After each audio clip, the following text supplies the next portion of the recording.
तो बच्चों आपने यूपीएससी की प्रिपरेशन करना स्टार्ट कर दिया एंड आज से अब 2 महीने तक कॉन्टिन्यूअसली हम बात करने वाले हैं एक ऐसे कोर सब्जेक्ट के बारे में जो कि आपकी यूपीएससी के लिए बड़ा ही इंपॉर्टेंट है। यूपीएससी के अगर मैं कोर सब्जेक्ट्स की बात करूं तो उसमें आप हिस्ट्री है, आपका ज्योग्राफी है, ठीक है, तो इकोनॉमी है ना, ये सारे सब्जेक्ट्स आप कोर सब्जेक्ट में देखते हैं। और यहाँ पर इन आपके कोर सब्जेक्ट्स में पॉलिटी एक ऐसा टॉपिक है ज़्यादातर बच्चों का बड़ा फेवरेट होता है। और अच्छी बात यह है कि इसमें आपको जो क्वेश्चंस आते हैं वे डायरेक्टली आपको क्लासेस से मिल जाते हैं, डायरेक्टली आपको जो कंटेंट है वह बुक में मिल जाता है। क्योंकि अगर आर्टिकल्स आएंगे, अगर बहुत सारे हम ऐसे फैक्ट्स पढ़ेंगे, बहुत सारे ऐसे कॉन्सेप्ट्स पढ़ेंगे जो कि पॉलिटी या कॉन्स्टिट्यूशन के हम चेंज नहीं कर सकते, बहुत ज़्यादा बदलाव नहीं कर सकते, तो आपको काफ़ी सारी चीज़ें एज इट इज़ मिल जाती हैं।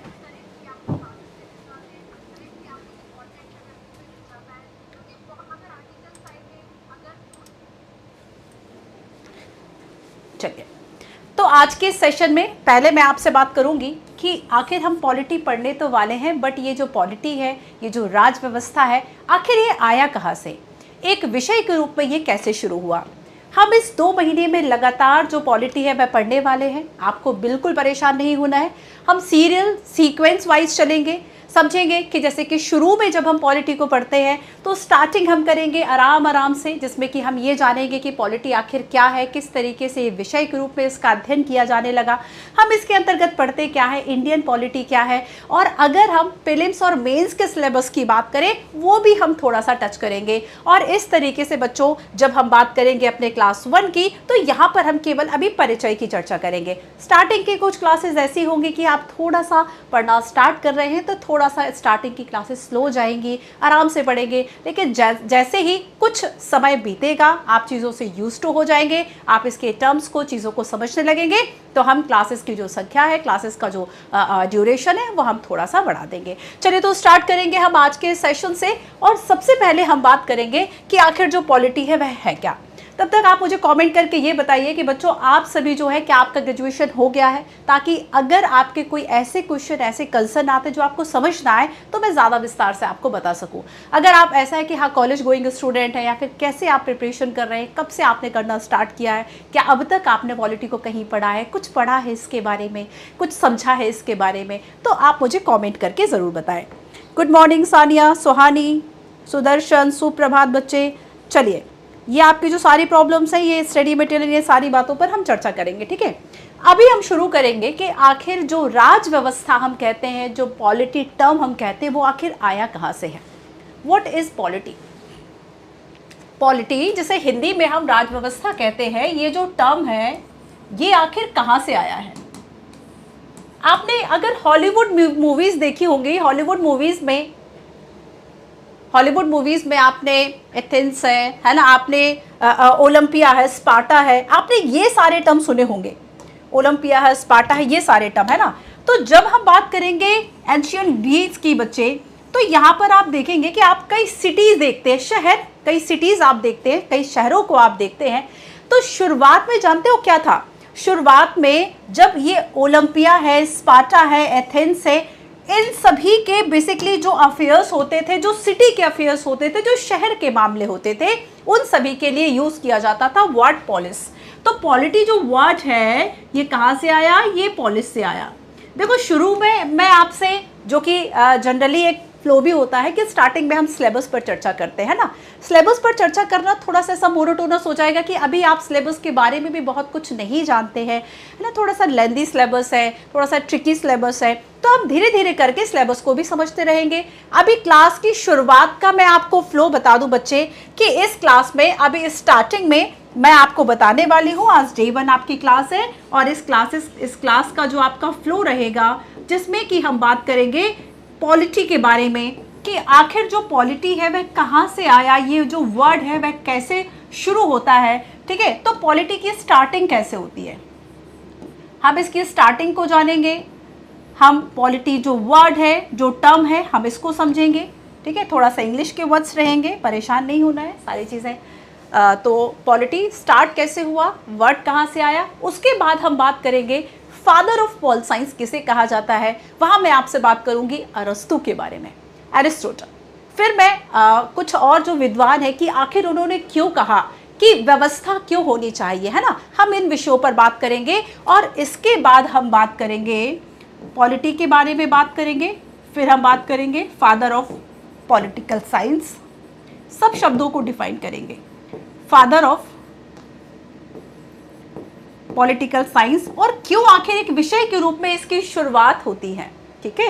एंड लास्ट में, क्लास के लास्ट में मैं आपको थोड़ा सा जो आपका पाठ्यक्रम है, जो आपका सिलेबस है, उस पर थोड़ी सी हम नज़र डालेंगे कि आखिर हमें पॉलिटी में पढ़ना क्या क्या है। तो आज के इस क्लास में हम केवल इतनी ही बात करेंगे, ठीक है। आज के इस क्लास में डे 1 है, आराम से पढ़ेंगे। आज हम केवल इतनी ही बात करेंगे, हमारे पास काफ़ी समय है जिसमें कि हम 2027 के लिए पॉलिटी को बहुत अच्छे से प्रिपेयर कर लेंगे। चलिए शुरू करते हैं। तो हमने अभी तक जाना कि बेसिकली जैसे कि हम बात करें एंशियंट ग्रीक की, है ना, यहाँ पर अगर मैं आपसे कुछ शहरों की बात करूं, ओलंपिया है, एथेंस है, स्पार्टा है, आपने इन सभी को सुना होगा। तो पहले कॉन्सेप्ट आता था बच्चे सिटी स्टेट। पहले कॉन्सेप्ट क्या आता था? सिटी स्टेट, ठीक है। सिटी स्टेट शहर राज्य का कॉन्सेप्ट था, मतलब एक जो शहर थे उसका जो प्रशासन था वह किस तरीके से चलेगा, शहर को कैसे नियंत्रित किया जाएगा, कौन उसको कंट्रोल करेगा, ये तमाम बातें। तो पहले क्या हुआ करता था? सिटी स्टेट हुआ करता था। और यहाँ पर बच्चे जो पॉलिस वर्ड यूज होता था, इसी सिटी स्टेट के जो मामले हैं, इसी सिटी स्टेट के जो मामले हैं, जो अफेयर्स हैं, इनके लिए शब्द यूज होता था पॉलिस। आगे जाके पॉलिस जो है वह पॉलिटी में कन्वर्ट होता है। आगे जाके यही जो पॉलिस वर्ड है ये पॉलिटी में कन्वर्ट होता है। तो पहले हमने जाना कि आपके सिटी स्टेट हुआ करता था, ठीक है, पहले हुआ करता था सिटी स्टेट।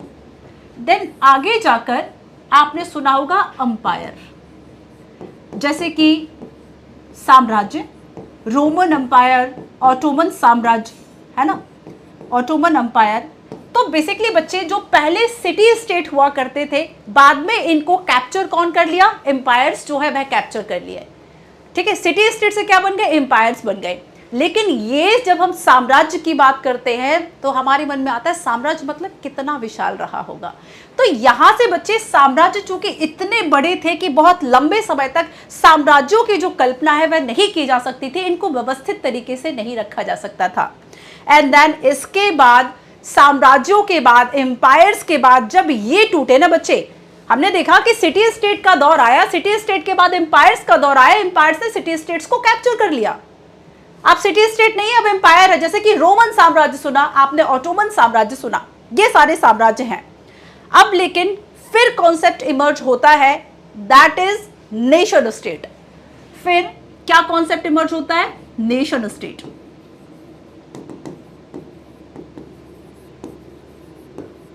आगे इनकी हम सारी डेफिनेशंस लिखवाएंगे, सारी चीजें लिखवाएंगे, बिल्कुल भी परेशान नहीं होना है।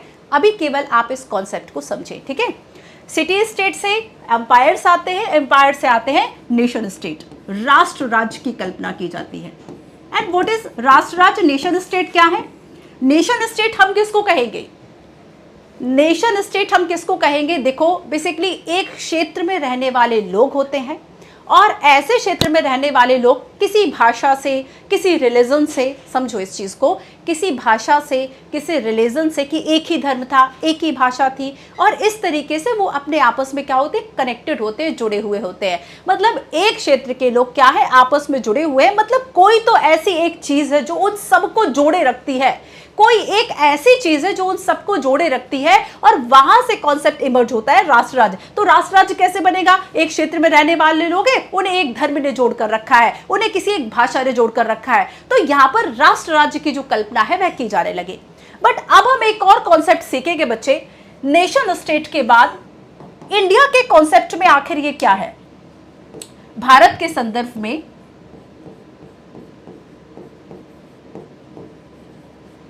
क्या कोई ऐसी चीज है जिसने, कोई एक ऐसी चीज जिसने भारत को जोड़े रखा हो? एनीवन, कोई मुझे बताएगा? प्रिया, अंचल, हाँ बच्चे सारी चीजें हिंदी में होंगी, परेशान नहीं होना है, सारी चीजें हिंदी में होंगी, ठीक है। तो पहले हुआ करता था बच्चे शहर राज्य का कॉन्सेप्ट, पहले आपका शहर राज्य का कॉन्सेप्ट हुआ करता था, ठीक है। फिर इससे बनता है आपका साम्राज्य, और फिर साम्राज्य से जो है वह राष्ट्र राज्य बन गया। ठीक है, तो यहां से जो पॉलिटी की शुरुआत है वो हो रही है। ठीक है, एंड हमने जाना कि सिटी स्टेट्स के जो मामले होते हैं, ठीक है, क्या चल रहा है, इन मामलों से संबंधित क्या होता, इसके लिए यूज किया जाता था वर्ड पॉलिस, एंड इस पॉलिस वर्ड से आगे जाकर बनता है बच्चे वर्ड पॉलिटी। क्लियर? यहां तक क्लियर है बच्चे? आगे देखो। अब देखो, चूंकि एक ऐसी चीज जिसने पूरे एक राष्ट्र राज्य को जोड़कर रखा हो, इंडिया के बारे में अगर आप पहली विशेषता पढ़ेंगे बच्चे, दैट इज डाइवर्सिटी, जहां पर कोस कोस पर पानी और वाणी जो है वह बदल जाती है। अगर भारत के बारे में, इंडिया की अगर हम बात करें, विश्व के संदर्भ में भी अगर हम इंडिया को देखें तो विश्व का सबसे बड़ा लोकतंत्र है, और उसके साथ ही इसमें जितनी डाइवर्सिटी है, 2011 का आप सेंसस देख लीजिए, आपको 19 और 20,000 भाषाएं मिल जाएगी। अगर हम विश्व के 8 प्रमुख धर्मों में प्रमुख धर्मों की बात कर रही हूं, तो भारत में 8 प्रमुख धर्मों को मानने वाले अनुयायी होते हैं, फॉलोअर्स हैं जो, मतलब, तो आपको भारत में इतनी सारी हजारों भाषाएं मिल जाएंगी, धर्म मिल जाएंगे, उनके अंदर पंथ मिल जाएंगे, ये सारे कॉन्सेप्ट्स मिल जाते हैं। और इतनी डाइवर्सिटी जिस देश में है, आपको लगता है कोई ऐसी एक चीज मिलेगी जो हमें जोड़ देगी? तो इसलिए हम इंडिया को नेशन स्टेट नहीं बल्कि क्या कहते हैं, हम भारत को राष्ट्र राज्य नहीं कहेंगे, क्योंकि कोई एक ऐसी चीज हमें नहीं मिलती, कोई कॉमन कल्चर हमें नहीं मिलता, कॉमन लैंग्वेज हमें नहीं मिलती, कोई एक भाषा नहीं मिलती, कोई एक साझा धर्म हमें नहीं मिलता कि हम जुड़ पाए। कोई एक चीज नहीं है बल्कि बहुत सारी चीजें हैं। तो भारत में क्या है बच्चे, डाइवर्सिटी बहुत ज्यादा है, विविधता जो है वो बहुत ज्यादा है।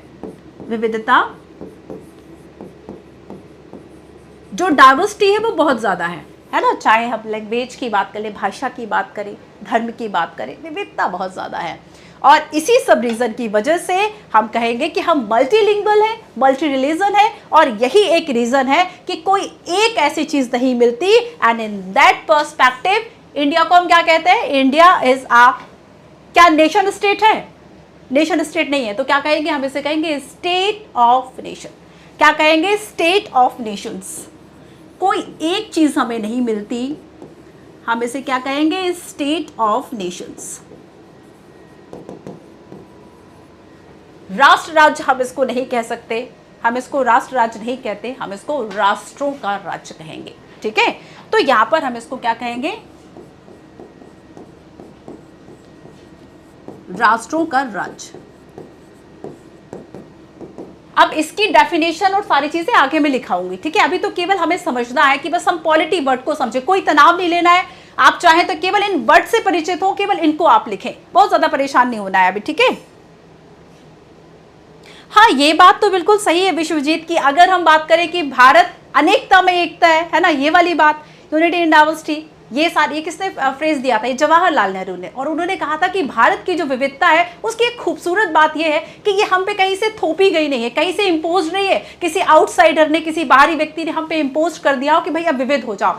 ये हमारा अपना कल्चर है, ये अलग चीज है। लेकिन जब हम बात करेंगे एक फॉर्मल डेफिनेशन में फिट होने की कि सिटी स्टेट का कॉन्सेप्ट क्या है, नेशन स्टेट का कॉन्सेप्ट क्या है, और नेशन स्टेट का कॉन्सेप्ट कहता है कि कोई एक कॉमन चीज होगी जो आप सबको जोड़े रखेगी। बट इन इंडिया बच्चे डाइवर्सिटी बहुत ज्यादा है, ये हमारी एकता है, ये बात अलग है। ठीक है, लेकिन यहां पर क्या है, इतनी ज्यादा डाइवर्सिटी है, इसलिए ये जो टर्म है वो फिट नहीं बैठता नेशन स्टेट में, और हम इसे स्टेट ऑफ नेशंस कह देते हैं। हम क्या कहते हैं इसे, स्टेट ऑफ नेशंस जो है वह कह देते हैं, हम राष्ट्रों का राज्य इसको कह देते हैं। ठीक है, तो ये तो वर्ड्स हुए city, umpire, nation state and state of Nations की। अब इसके आगे चलते हैं, ये तो पॉलिटी वाली बात हो गई है ना, कि भाई पॉलिटी वर्ड यहां से आया और यहां से शुरू हुआ। अब नेक्स्ट हमारा कॉन्सेप्ट है कि पॉलिटी को हिंदी में क्या कहते हैं, राज व्यवस्था। पॉलिटी, इसका हिंदी टर्म राज व्यवस्था, एंड हिंदी टर्म राज व्यवस्था। अब अगर हम बच्चे राज्य को थोड़ा सा, ये जो राज वर्ड है इसका थोड़ा सा और शुद्ध रूप करें, थोड़ा और क्लियर करें कि राज वर्ड क्या है, तो हम इसको समझेंगे ये स्टेट है, ये राज्य है। ठीक है, राज्य का मतलब स्टेट, राज्य, थोड़ा और शुद्ध रूप। दूसरा वर्ड हम इसमें देखेंगे व्हाट इज व्यवस्था, सिस्टम, सिस्टम। सो सिस्टम आखिर है क्या? What is system? एग्जाम्पल देती हूं, कोई मुझे बताएगा सिस्टम का मतलब आखिर क्या है? एनीवन? वैभव, रामशंकर, मधु, मास्टरमाइंड, बताइए जरा बच्चे। ये कौन सा, वैभव कह रहे हैं ये कौन सा चैप्टर चल रहा है? ये आपका क्लास 1 है जिसमें हम इंट्रोडक्शन देख रहे हैं। पॉलिटी का हम केवल अभी एक परिचय देख रहे हैं कि पॉलिटी वर्ड कहाँ से आया। फिर हम बात करेंगे फादर ऑफ पॉलिटिकल साइंस कौन थे, कहाँ से विषय का अध्ययन शुरू हुआ, और क्लास के लास्ट में हम बात करेंगे सिलेबस के बारे में। थोड़ा सा सिलेबस को समझेंगे, बाकी मैं सारे पॉइंट सारी चीज़ें आपको लिखवा दूंगी। इसके अलावा बच्चे आप सभी को PDF में ये मिलेगा, सिलेबस का बुकलेट। किसी के पास है? PDF में आपको ये मिलेगा और इसमें आपका सारा सिलेबस है, ठीक है, वो भी मैं आपको बताऊंगी। क्लियर? चलिए, तो यहां पर देखिए बच्चे, पॉलिटी के जब हम इंग्लिश वर्ड तो हमने देख लिया, पॉलिस से आए, सिटी स्टेट, नेशन स्टेट, और अभी हमारा स्टेट ऑफ नेशंस की बात होगी इंडिया को लेके। अब बच्चे पॉलिटी वर्ड जो है इसका हिंदी टर्म हुआ राजव्यवस्था।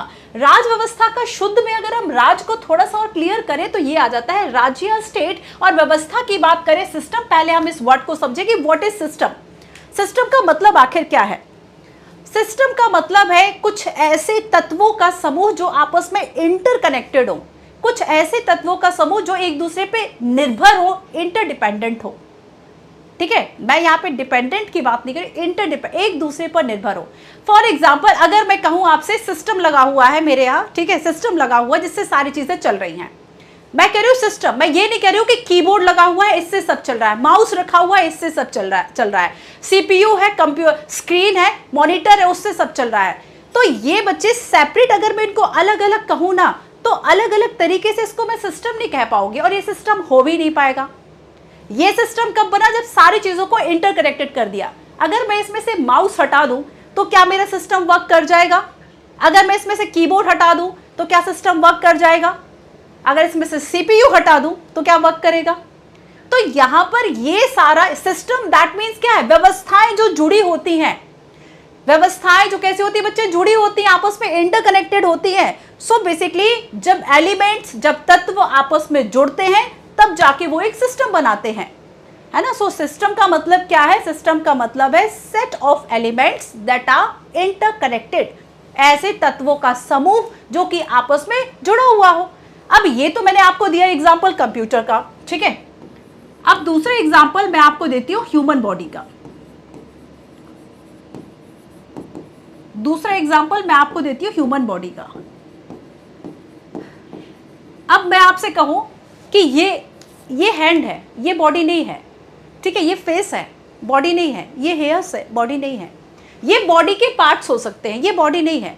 तो बेसिकली अगर हम मानव शरीर की बात करें तो ये जो पूरा बायोलॉजिकल सिस्टम है बच्चे, ये कब होगा? जब पूरा शरीर एक साथ वर्क कर रहा है।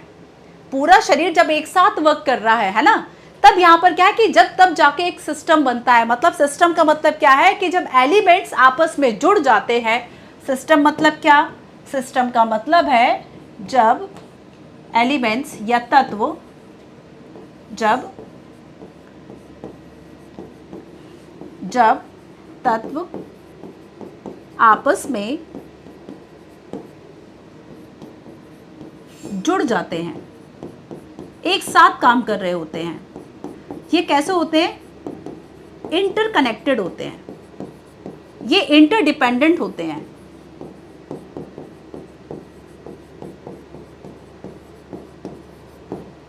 इंटरडिपेंडेंट होते, एक दूसरे पर निर्भर रहते हैं, है ना।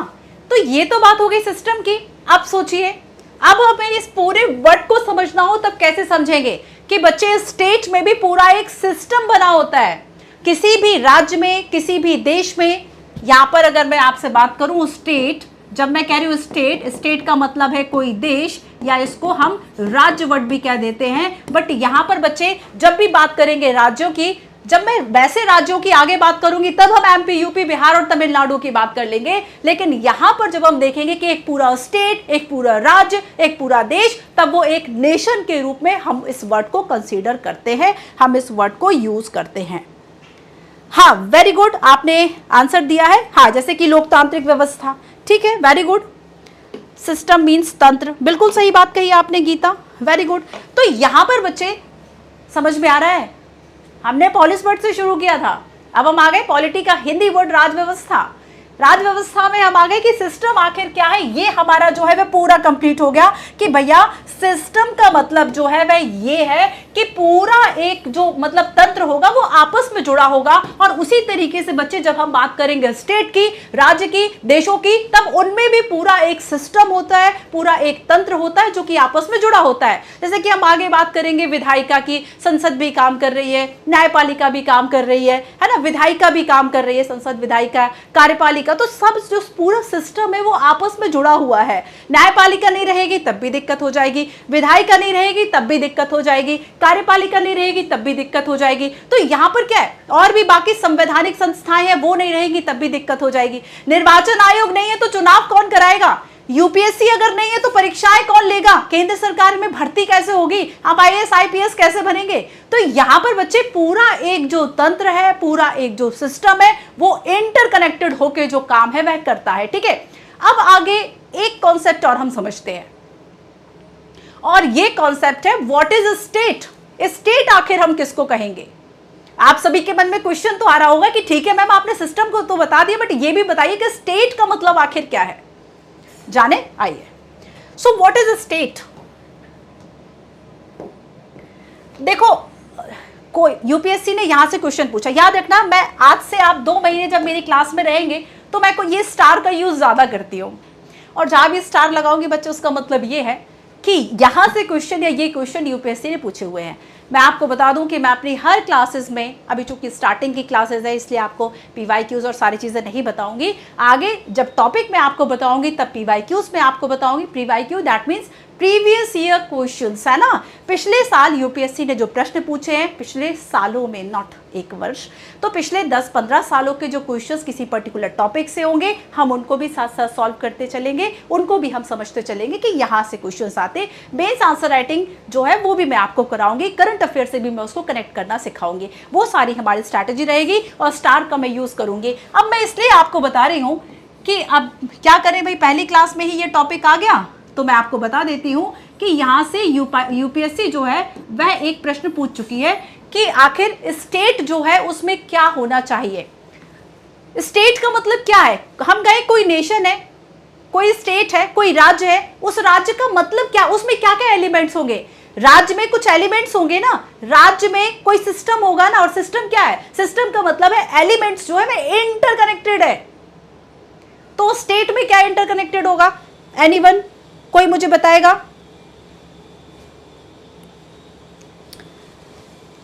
परवेश कह रहे हैं कि जहां राज्य के लोगों की इच्छाओं की पूर्ति के लिए काम करते हैं। हाँ ठीक है, आपने सही कहा कि लोगों के लिए काम करेगा, ठीक है, लोगों का बनाया हुआ सिस्टम है, लोगों के लिए काम करेगा।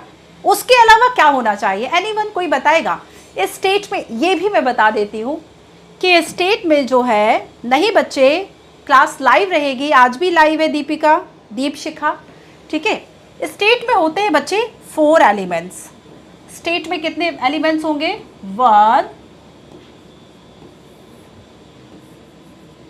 2 3 एंड 4। अब ये 4 एलिमेंट्स कौन कौन से हैं। स्टेट में जो सबसे ज्यादा एक इंपॉर्टेंट एलिमेंट होगा दैट इज पॉपुलेशन। लिखिए ये, आज तो केवल परिचय की क्लास है, आगे डिक्टेट करके भी लिखवाएंगे आपको, है ना, मैं थोड़ा सा डिक्टेट करूंगी, आप उसको नोट करेंगे आगे आने वाली क्लास। ये चूंकि परिचय की क्लास है बच्चे, इसलिए हम इसको बहुत लाइट रखते हैं और केवल हम यहाँ पर पॉलिटी के इंट्रोडक्शन को देख रहे हैं। पॉपुलेशन, जनसंख्या, पॉपुलेशन जनसंख्या। तो अगर हम ये कहें कि कोई स्टेट होगा, कोई राज्य होगा, कोई देश होगा, तो इसका पहला तत्व ये है कि वहां पर पॉपुलेशन होनी चाहिए, जनसंख्या होनी चाहिए। क्या बिना जनसंख्या के कोई देश होता है। एक मन में सवाल तो उठेगा ना कि जनसंख्या क्या होनी ही चाहिए, ही और भी में फर्क होता है ना कि तुम ही और तुम भी, है ना। भी में क्या है, और भी ऑप्शंस है। ही का मतलब क्या है, तुम ही अकेले हो। तो यहां पर बच्चे क्या जनसंख्या भी हो या जनसंख्या ही हो, अंतर है। कोई भी देश, इसका मैं आंसर आपको दे देती हूं बच्चे, बिना जनसंख्या के कोई भी देश देश नहीं बन सकता। बिना जनसंख्या के कोई भी देश नहीं बन सकता। लिख लीजिए इस बात को, बिना जनसंख्या के कोई देश नहीं हो सकता।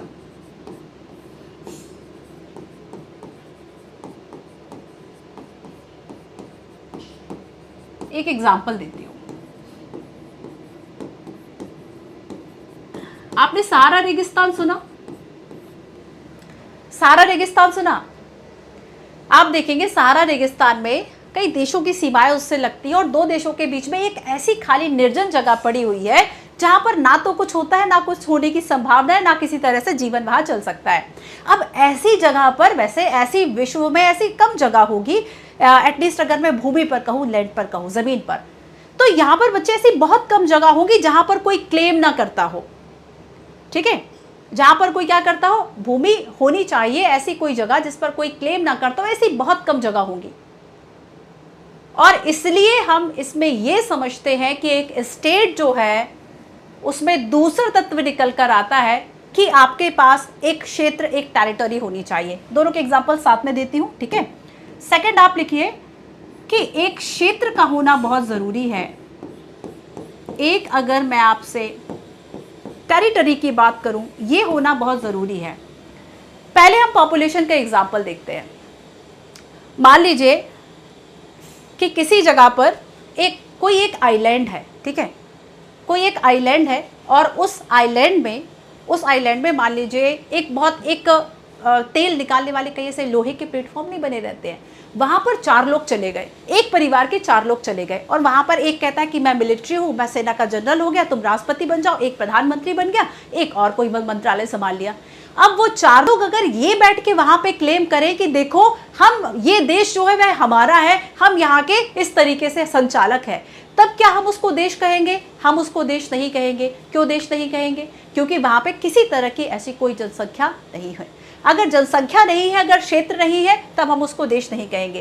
ठीक वैसे ही मैंने कहा कि अगर कोई निर्जन सहारा रेगिस्तान में अगर कोई ऐसी जगह है, ठीक है, जहां पर कि लोग नहीं रहते, तब उसे भी हम देश नहीं कह सकते। तो एक स्टेट के लिए 2 चीजों का होना बहुत ज्यादा जरूरी है, एक तो पॉपुलेशन और दूसरा क्षेत्र हो, ठीक है, जनसंख्या। अब देखो किसी भी देश में जनसंख्या की अगर हम बात करें, 2 तरह के लोग रहते हैं, 2 तरह के लोग। जैसे कि अगर हम देखें तो कुछ भारतीय होंगे, कुछ ज्यादा, अगर हम इंडिया की बात करें तो यहाँ पर भारतीय होंगे, भारतीय सिटीजन्स, जो नागरिक है ना, जो नागरिक है, सिटीजन्स होंगे। और दूसरे ऐसे लोग जो कि एलियंस कहा जाता है विदेशियों को। तो सिटीजन होंगे एंड एलियंस होंगे, नागरिक होंगे और विदेशी होंगे। विदेशी भी 2 तरीके के होते हैं, एक शत्रु होगा, एक मित्र होगा। जो शत्रु होगा हम उसको कम अधिकार देते हैं, जो मित्र होगा हम उसको ज्यादा अधिकार देते हैं। तो यहाँ पर इस तरीके से पॉपुलेशन किसी देश में हो सकती है। क्षेत्र की बात करें कि किसी भी देश को देश बनने के लिए जमीन का होना बहुत ज्यादा जरूरी है। बिना जमीन के, अगर आप सोचे कि आप एक जहाज पर है और उस जहाज पे आप कुछ लोग मिलकर आपस में झंडा बना ले, पासपोर्ट बना ले और वो कहे कि हम तो एक देश हो गए, हम एक संप्रभु देश हो गए, उसको देश कंसीडर नहीं किया जाएगा, उसको देश कंसीडर नहीं किया जाएगा। ठीक जैसे कि मैंने कहा कि सहारा रेगिस्तान अगर है, वहां पे कोई नहीं रहता, निर्जन है, एक भी व्यक्ति वहां नहीं रहता। कोई एमपी का लड़का गया, ठीक है, मान लीजिए क्या नाम रखूं, ओके सुदर्शन, ठीक है, तो मान लीजिए कि सुदर्शन वहां पर जाते हैं और वहां पे एक पेड़ लगाते हैं, ये कहते हैं कि अब से ये सुदर्शन आइलैंड हो गया, ये सुदर्शन का साम्राज्य हो गया। ऐसा पॉसिबल नहीं है। क्यों पॉसिबल नहीं है? क्योंकि आप वहां पर जाकर तो आ गए, लेकिन वहां पे ना किसी तरह की जनसंख्या है, ना किसी तरह की और भी चीजें हैं, और भी ऐसी एलिमेंट्स नहीं है जो कि एक सिस्टम को कंसीडर करे, और इसलिए हम उसको स्टेट कंसीडर नहीं करेंगे। तो स्टेट के लिए 2 चीजों का होना बहुत जरूरी। यही बात यूपीएससी ने पूछी थी कि आखिर स्टेट हम किसको कहेंगे जिसमें 4 तत्व होंगे। 2 तो आप समझ गए कि भाई जमीन होना चाहिए, आप हवा में तो देश नहीं बना सकते। आप किसी जहाज में चल रहे, उसका पासपोर्ट बना ले, आप देश नहीं कहलाएंगे। तीसरी बात जो है बच्चे, वो है सरकार। और फिर मैं आती हूं एक और इंपॉर्टेंट पॉइंट्स पे। सरकार होनी चाहिए। मान लीजिए किसी तरह की सरकार नहीं है, आप उसे देश कहेंगे। एक स्टेट है तो सरकार चाहे लोकतांत्रिक हो या सरकार चाहे तानाशाही हो, सरकार का होना बहुत जरूरी है। और सरकार में भी सिस्टम होगा, कोई ना कोई विधि बनाएगा जिसको कि हम कह देंगे कि भाई विधायिका है, कोई ना कोई विधि बनाएगा बच्चे जिसको हम कह देंगे विधायिका है। जब हम सरकार के अंगों की बात करेंगे तब हम इनको पढ़ेंगे, ठीक है। न्याय करने की व्यवस्था होगी, हम उसको कह देंगे न्यायपालिका है, ठीक है। विधियों को लागू करने की संस्था होगी, मंत्री मिनिस्टर्स होंगे, ब्यूरोक्रेट्स होंगे। आप भी तो प्रशासन में जाना चाहते हैं, ब्यूरोक्रेट्स बनना चाहते हैं, तो बच्चे ये पूरा क्या है कि ये सारे अंग परस्पर मिलकर काम करेंगे। अगर न्यायपालिका नहीं है तो सरकार कैसे कह देंगे हम वहां पर? कोई तो ऐसा तंत्र होगा, कोई तो ऐसा तंत्र होगा कि हम उसको कह देंगे कि वह न्यायपालिका है। तो यहाँ पर सरकार की जब हम बात करेंगे तो उसमें भी यहाँ पर ये 3 सिस्टम होंगे, ठीक है। तो जनसंख्या हो गई, क्षेत्र हो गया, सरकार हो गई। ये तीनों चीजें थी हमारे पास जब तक हमारा देश आजाद नहीं था। मैं बात कर रही हूं 15 अगस्त 1947 की, बट उसके पहले बच्चे हम स्टेट नहीं थे। क्यों? उसके पहले हमारे पास इंडिपेंडेंट स्टेटस नहीं था। उसके पहले जो था वह हमारे पास सोवरेनिटी नहीं थी। हमारे पास चौथा इंपॉर्टेंट जो संप्रभुता नहीं थी। अगर आपके पास संप्रभुता नहीं है, आप स्टेट नहीं कहला सकते। राज्य बनने के लिए बहुत ज्यादा जरूरी है, राज्य बनने के लिए बहुत ज्यादा जरूरी है कि आपका जो स्टेटस है वह संप्रभु स्टेटस होना चाहिए, ठीक है। तो संप्रभुता की हम बात करेंगे।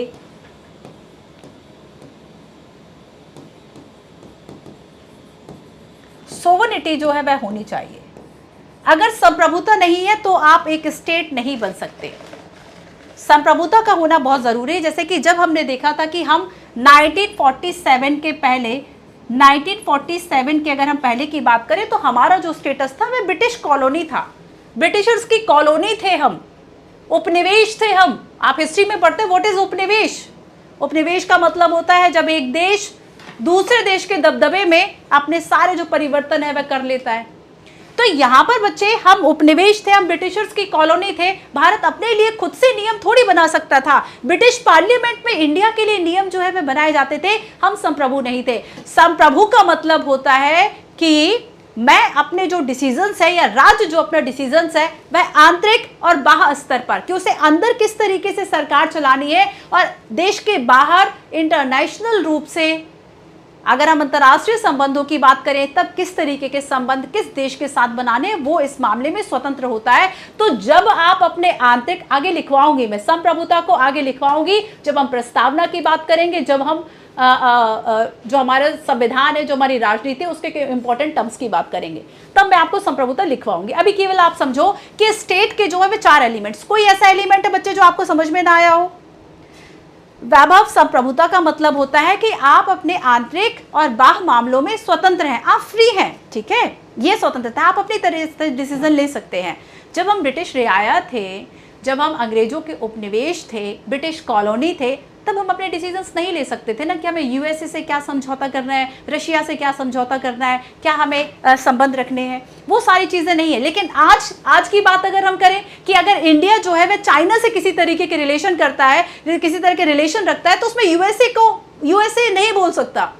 और अगर इंडिया और यूएस के बीच में किसी तरह के कोई रिलेशंस हैं तो चाइना इसमें नहीं बोल सकता। संप्रभुता का मतलब है, आपने एक गाना सुना होगा, मेरे अंगने में तुम्हारा क्या काम है। अगर आप ये गाना गा सकते हैं कि मेरे अंगने में तुम्हारा क्या काम है, दैट मीन्स सोवरेनिटी, कि अपने डिसीजंस आप खुद ले रहे हैं आंतरिक और बाह्य स्तर पर। तो ये हो गई बच्चे संप्रभुता, ठीक है। संप्रभुता का मतलब क्या हुआ कि अब हम, जब तक 1947 तक हम एक स्टेट नहीं थे, उसके पीछे क्या रीजन था? यही तो रीजन था कि हमारे पास जनसंख्या भी तो थी उस वक्त जो प्रताड़ित हो रही थी लगातार, ठीक है। क्षेत्र भी तो था हमारे पास, जिसे कि हम ब्रिटिश भारत कह रहे थे, या हम उसे प्रोविंसेस कह रहे थे, या हम उसे देशी रियासतें कह रहे थे। हमारे पास था तो क्षेत्र, तो था, क्षेत्र भी था, सरकार भी थी, बट वो ब्रिटिश गवर्नमेंट थी।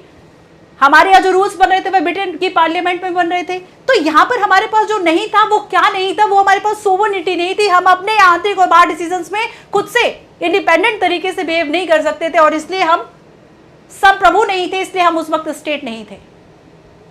समझे? ये होगी संप्रभुता। समझे इस बात को?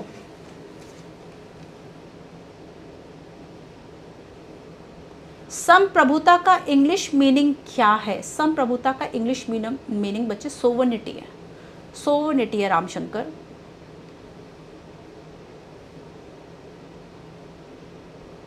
मैम सेकंड वाला एक बार और बता दो। आचल सेकंड बच्चे क्षेत्र होना चाहिए एक, जैसे कि जमीन होना चाहिए। क्षेत्र एक टेरिटरी, एक जमीन होना चाहिए। अगर आपके पास जमीन नहीं है, आप एक, जैसे वही मैं कह रही कि आप एक जहाज पे जा रहे हो, आप ये घोषित कर दो कि ये देश होगा, उसका आप झंडा बना लो, पासपोर्ट बना लो, अपना एंथम बना लो, तो क्या आप घोषित कर दोगे कि ये देश होगा? नहीं, ऐसा नहीं। अगर आप चाहते हैं कि आप स्टेट हैं, आप देश है, तो आपके पास जमीन होना चाहिए, एक क्षेत्र होना चाहिए, तभी तो आप क्लेम करोगे कि आप नेशन हो। तो नेशन के लिए 4 बातें बहुत है। अब यूपीएससी ने यही तो पूछा था बच्चे कि यहाँ पर ये 4 बातें लिख दी कि एक स्टेट होने के लिए कौन सी शर्त होना चाहिए। तो ये चारों वो शर्त है जो कि आप अगर फुलफिल कर रहे हैं, दैट मीन्स आप देश है, आप राष्ट्र है, आप स्टेट है। समझे? आगे चले, आगे चले। चलिए अब एक और बड़ी इंटरेस्टिंग सी बात करते हैं, और आखिर ये पॉलिटिकल साइंस की हम बात करें कि इसकी शुरुआत कहां से होती है। पॉलिटिकल साइंस के पढ़ने की जो शुरुआत है वो कहां से होती है, किसके द्वारा इसकी जो शुरुआत है वह की गई। अब तक बच्चे, मैं आपको फिर बता दूं कि इस क्लास का फ्लो कुछ ऐसा रहेगा कि आज है आपका इंट्रोडक्शन, केवल इंट्रोडक्शन की बात करेंगे। What is polity, what is polis, state का मतलब क्या है ना।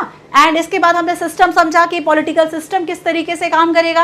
अब हम बात करते हैं सेकंड, पॉलिटिकल साइंस एक विषय के रूप में इसका अध्ययन कैसे शुरू हुआ। हम पहले आदिम जमाने में जब रह रहे थे, आदिवासियों टाइप जब हम रह रहे थे कि कहीं भी खा लेना, कहीं भी घूमना, कहीं पे भी शिकार करना, वहीं सो जाना, वापस हमें आने नहीं था, हमारे पास कोई घर नहीं था, हमारे पास कुछ नहीं था। आज हमारा वैसा जीवन नहीं है। तो पहले जो हमारा जीवन था और आज जो हमारा जीवन है, आज जो एक पूरा सिस्टम बना हुआ है, ये कैसे आया, ये कैसे हमने सोचा कि यार हमें अब सिस्टम में रहने की जरूरत है, हमें एक समाज में रहने की जरूरत है, ये विषय कहां से आया, हम इसको पढ़ते हैं। ठीक है, फिर हम थोड़े से सिलेबस की चर्चा करेंगे। आज की क्लास में हम केवल इतना ही करेंगे, है ना, ज्यादा लंबी क्लास नहीं होगी। तो हमने यहां पर इंट्रोडक्शन देख रहे हैं। अब हम चलते हैं कि basically father of pol science कहा किसको जाता है।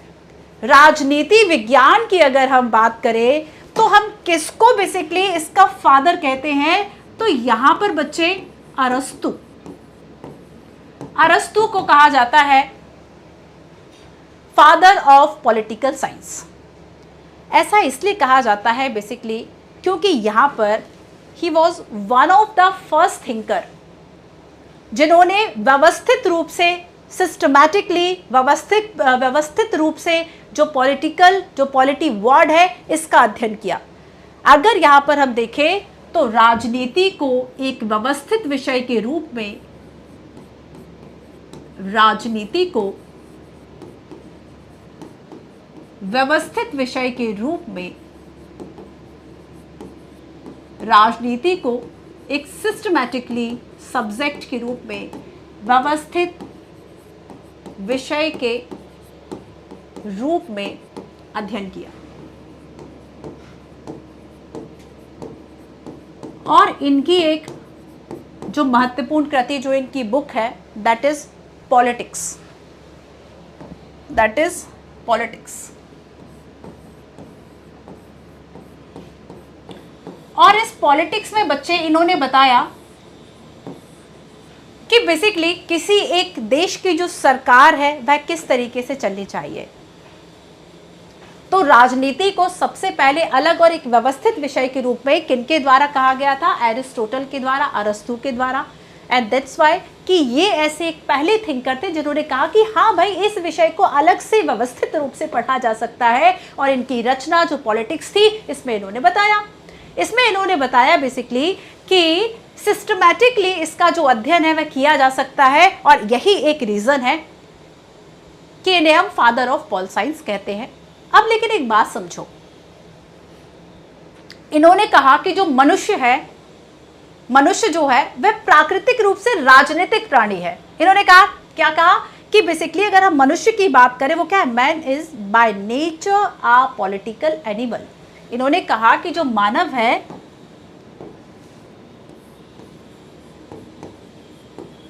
वो क्या है? पॉलिटिकल एनिमल है, राजनीतिक प्राणी है।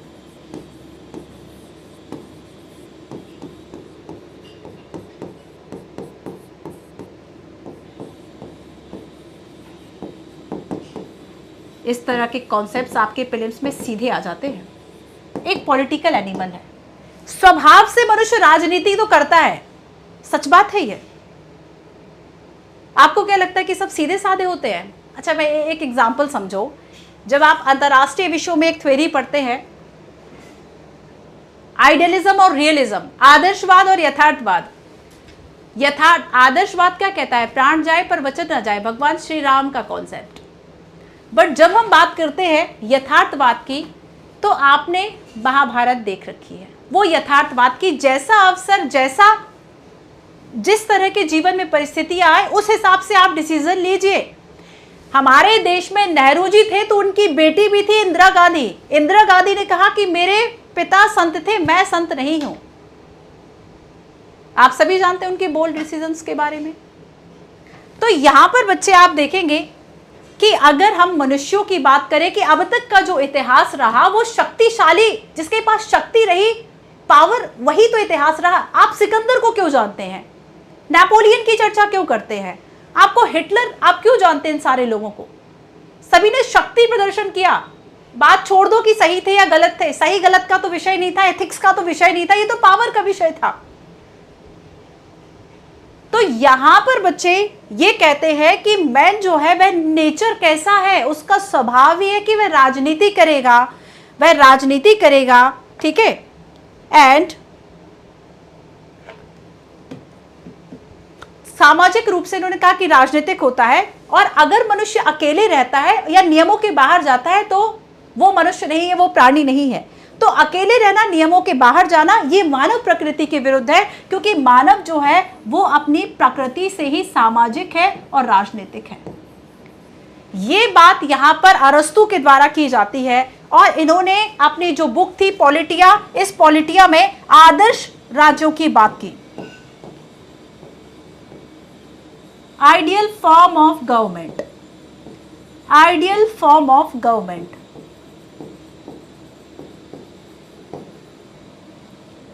इन्होंने आदर्श की बात की, इन्होंने सरकार की आदर्श प्रणाली की बात की। इन्होंने पॉलिटिया बुक में क्या कहा? Ideal form of government. और इन्होंने कहा कि एक आदर्श सरकार वही हो सकती है जहां पर एक मिक्स गवर्नमेंट बने। किसकी मिक्स गवर्नमेंट? जो कुलीन तंत्र है और जो लोकतंत्र है। जो कुलीन तंत्र है और जो ओलिगार्की है, ओलिगार्की दैट मीन्स कुलीन तंत्र, और जो लोकतंत्र है डेमोक्रेसी, इन दोनों की मिलीजुली सरकार बने। तो यहां पर ये कहते हैं कि बेसिकली इसमें आइडियल फॉर्म ऑफ गवर्नमेंट में वो गवर्नमेंट काम करती है जिसमें कि पावर शेयरिंग जो है, जो शक्तियों का बंटवारा हो, वह पुअर और रिच के बीच में हो, गरीब भी सत्ता में हो, अमीर भी सत्ता में हो, और इस तरह की सरकार को हम आइडियल फॉर्म ऑफ गवर्नमेंट कहते हैं। यहां से इन्होंने एक गवर्नमेंट का, आइडियल फॉर्म ऑफ गवर्नमेंट का कॉन्सेप्ट दिया। ये तो बात हो गई अरिस्टोटल की, बट ऐसा तो नहीं कि इन्होंने जो कह दिया वही सारी चीजें सही हो गई।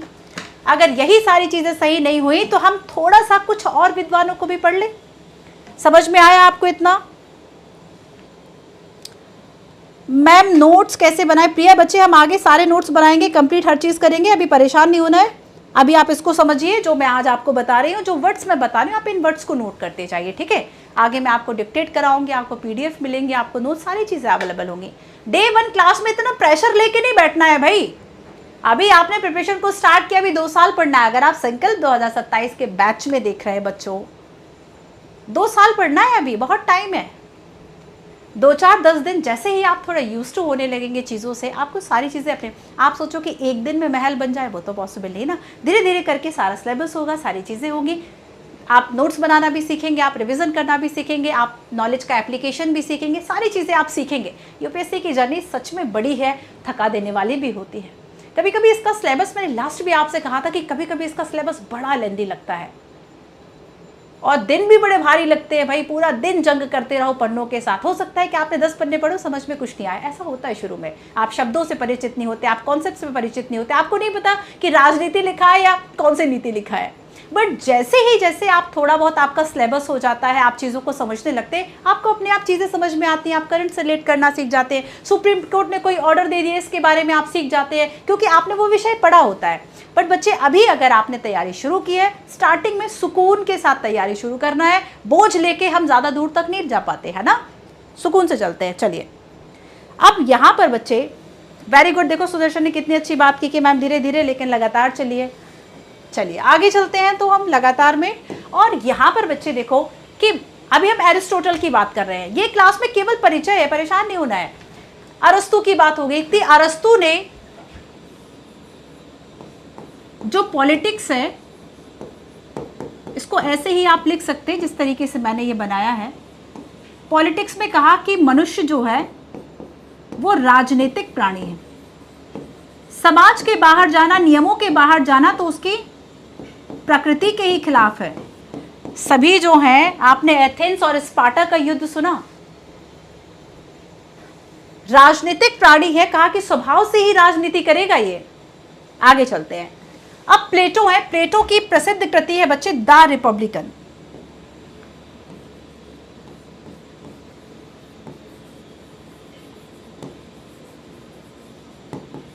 और इन्होंने, इनकी जो बुक है प्लेटो ने द रिपब्लिक, इसमें भी इन्होंने क्या किया, आदर्शवाद का विचार दिया। इन्होंने आइडियल स्टेट का जो कॉन्सेप्ट है वह दिया।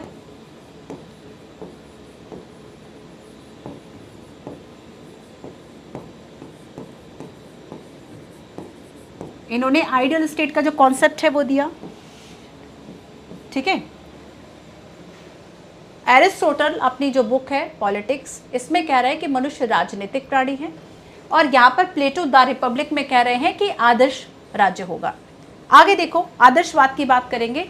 आपने मैकियावेली सुना होगा। मैकियावेली जो विद्वान है, ये क्या कहते हैं, इनकी क्या कोई प्रस्तुत कृति है, कोई बुक है? मैकियावेली बच्चे इस बात को मानते हैं कि जो राजनीति है और जो नैतिकता है वो दोनों चीजें अलग अलग है। मैकियावेली क्या मानते हैं कि राजनीति और नैतिकता अलग है। नैतिकता राजनीति नहीं हो सकती, ये दोनों अलग अलग विषय हैं। नैतिकता और राजनीति दोनों क्या है, अलग अलग विषय हैं। ये बात इन्होंने कही। इन्होंने कहा कि देखो, मनुष्य का जो स्वभाव है ना, वो कैसा है कि वो एक बार अगर राजनीति में आए तो वो किसी भी तरीके से राजनीति में बना रहना चाहता है, और वो सत्ता बनाने के लिए, सत्ता बनाए रखने के लिए, पावर में बने रहने के लिए उसे जो भी करना पड़े वो करता है, और जो भी वो करता है वो सही है। तो राजनीति और नैतिकता, इन्होंने कहा कि भाई ये दो अलग अलग विषय, इनको एक साथ नहीं देख सकते। अब आता है एक बड़ा ही इंटरेस्टिंग किरदार जो कि है थॉमस हॉब्स का। इन्होंने तो कुछ अलग ही व्याख्या कर दी। इनकी व्याख्या आपको याद करने की जरूरत नहीं पड़ेगी। इन्होंने कहा कि जो मानव है वो दूसरे मानव के लिए भेड़िया है। थॉमस हॉब्स क्या कहते हैं कि हमें सरकार की जरूरत क्यों है, हमें राज्य की जरूरत क्यों है? थॉमस हॉब्स जो है वह कहते हैं, ये सोशल कॉन्ट्रैक्ट की बात करते हैं।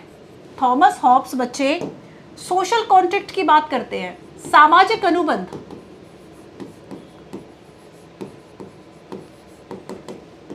सामाजिक अनुबंध।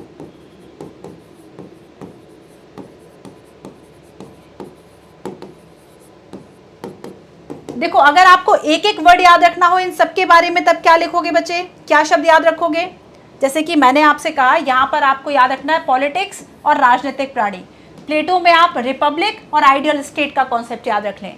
मैकियावेली में आप देखें कि इन्होंने कहा राजनीति और नैतिकता जो है वे अलग अलग हैं, और थॉमस हॉब्स ने कहा कि सामाजिक अनुबंध।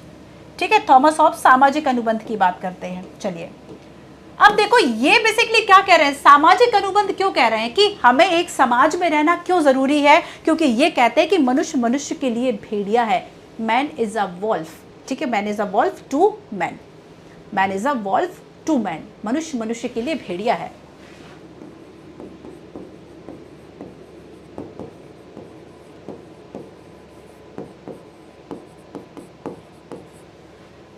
ये कॉन्सेप्ट इसको कहते हैं।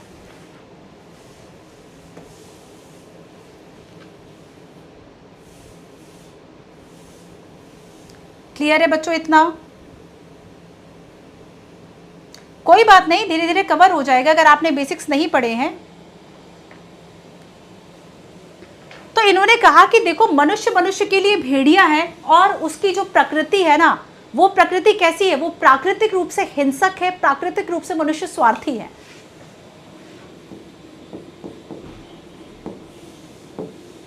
मनुष्य जो है वह प्राकृतिक रूप से हिंसक और स्वार्थी है।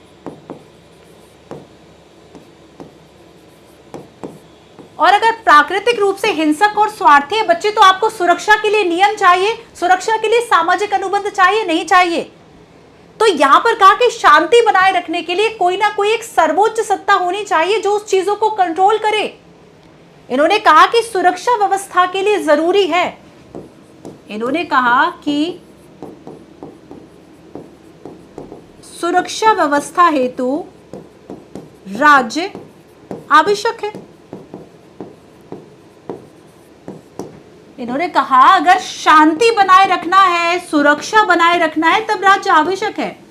अब अगर कोई आपसे ये कहे इस फर्स्ट क्लास को देखने के बाद कि राज्य हमें क्यों चाहिए, बिना राज्य के भी तो काम चल जाएगा, क्या बिना राज्य के काम चल सकता है? आप बताइए भाई। थॉमस हॉब्स का कॉन्सेप्ट आपके पास है कि ये कहते हैं कि मनुष्य प्राकृतिक रूप से हिंसक है, प्राकृतिक रूप से स्वार्थी है, वह केवल अपना देखना जानता है।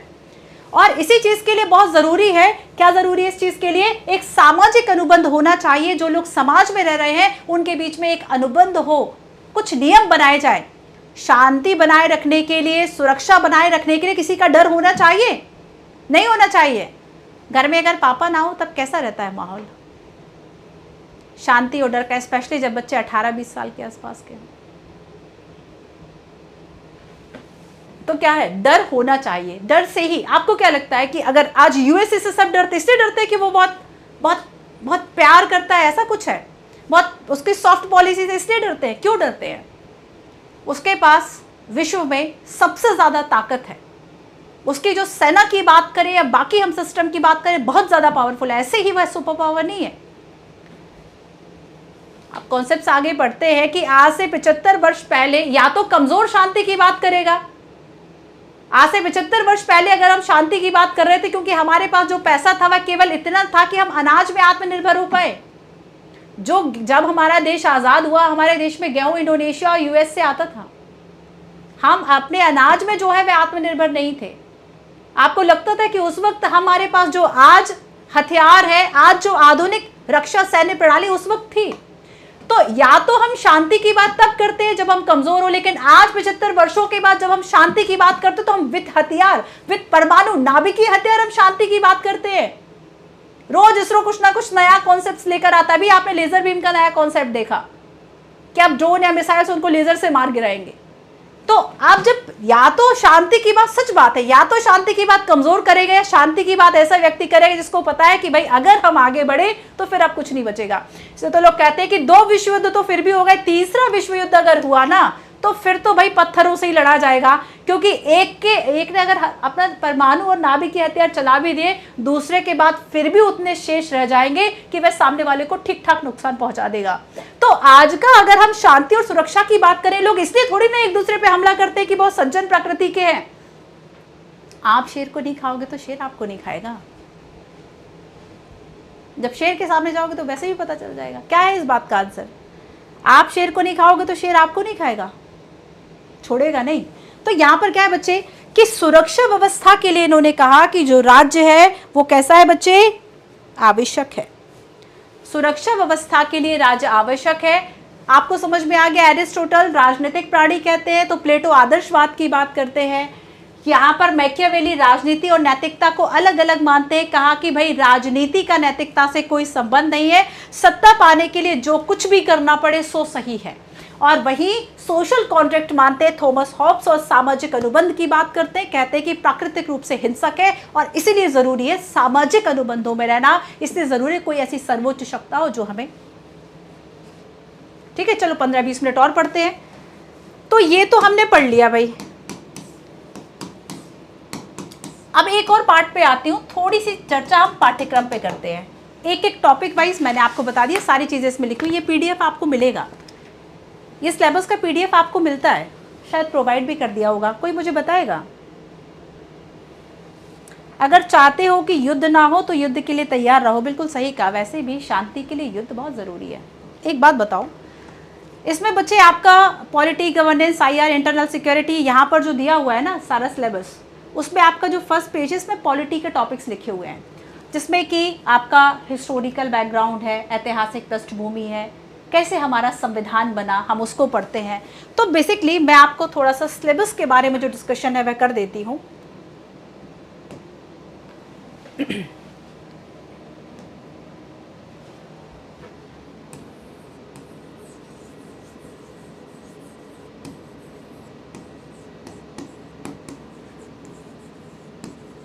देखो बच्चे, एक तो होता है कि हम किसको समझते हैं, एक तो है कि हम संविधान के बारे में समझते हैं, संविधान कैसे बना हम उसको समझते हैं।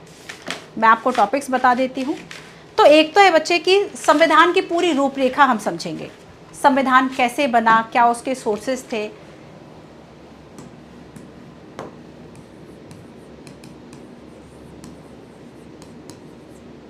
संविधान की पूरी रूपरेखा, और इस रूपरेखा में संविधान की रूपरेखा प्लस संविधान की कुछ अवधारणाएं,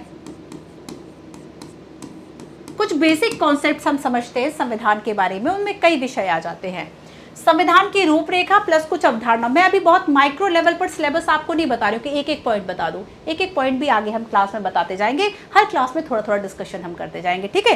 क्योंकि एक साथ तो वैसे भी ऐसा तो है नहीं कि मैं सारे पॉइंट्स आपको बता दूँ आपको याद रह जाएंगे। अभी केवल इतना समझो, संविधान की रूपरेखा, संविधान की हम अवधारणाओं की बात करेंगे, तो हम इसमें कई टॉपिक्स, और शुरू में यहीं से कर रही हूँ, स्टार्टिंग की मैं आपको 10 क्लासेस बता दूं। जैसे शुरुआत की 10 क्लासेस जो है बच्चे, उसमें जैसे आज हमने राज व्यवस्था के परिचय की बात कर ली, कल हम बात करेंगे थोड़ा सा संविधान के बारे में, फिर हम बात करेंगे संविधान की प्रस्तावना के बारे में। ये कुछ ऐसे कॉन्सेप्ट हैं जो कि आपको संविधान को बताने में मदद करते हैं। संविधान पढ़ाऊं पर उसके पहले ये बता दूंगी कि संविधान है क्या, ठीक है। तो यहाँ पर बच्चे मैं आपको शुरू की कुछ क्लासेस के टॉपिक्स बता देती हूँ, आपको ये प्रोवाइड भी होंगे कि स्टार्टिंग में हम संविधान की इन्हीं रूपरेखा और अवधारणाओं को पढ़ेंगे। जैसे कि आज हम परिचय की बात कर लिए, संविधान का परिचय कल देखेंगे, आज राज व्यवस्था का परिचय देख लिया, कल हम बात करेंगे संविधान की, लिख लो बच्चे इसको, ठीक है।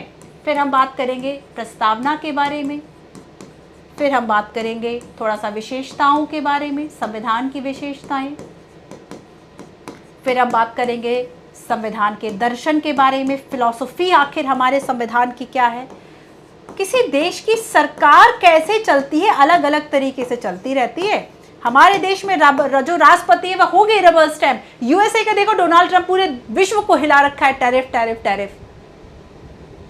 तो शक्तियों में अंतर है क्योंकि व्यवस्थाओं में अंतर है, वहां पर अध्यक्षात्मक प्रणाली है, प्रेसिडेंशियल सिस्टम है, हमारे देश में पार्लियामेंट्री सिस्टम है, संसदीय प्रणाली है ना।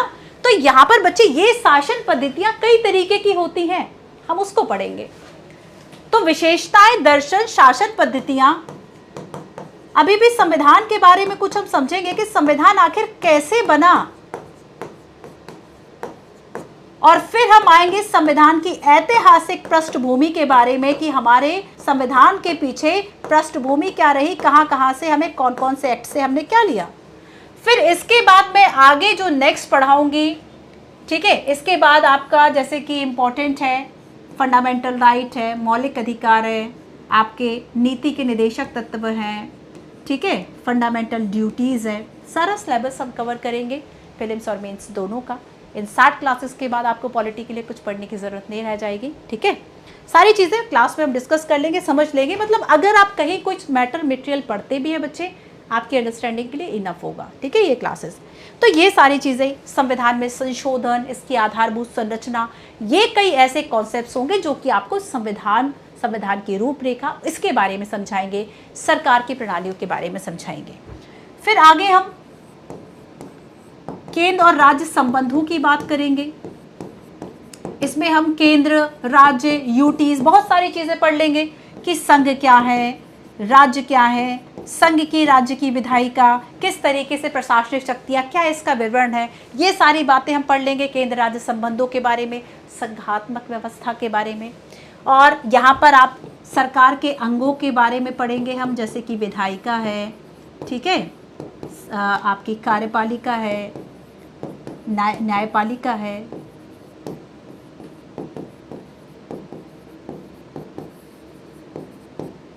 स्थानीय सरकार है, स्थानीय सरकार जैसे कि पंचायतें हैं, म्यूनसिपैलिटीज़ हैं, स्थानीय सरकार, ठीक है।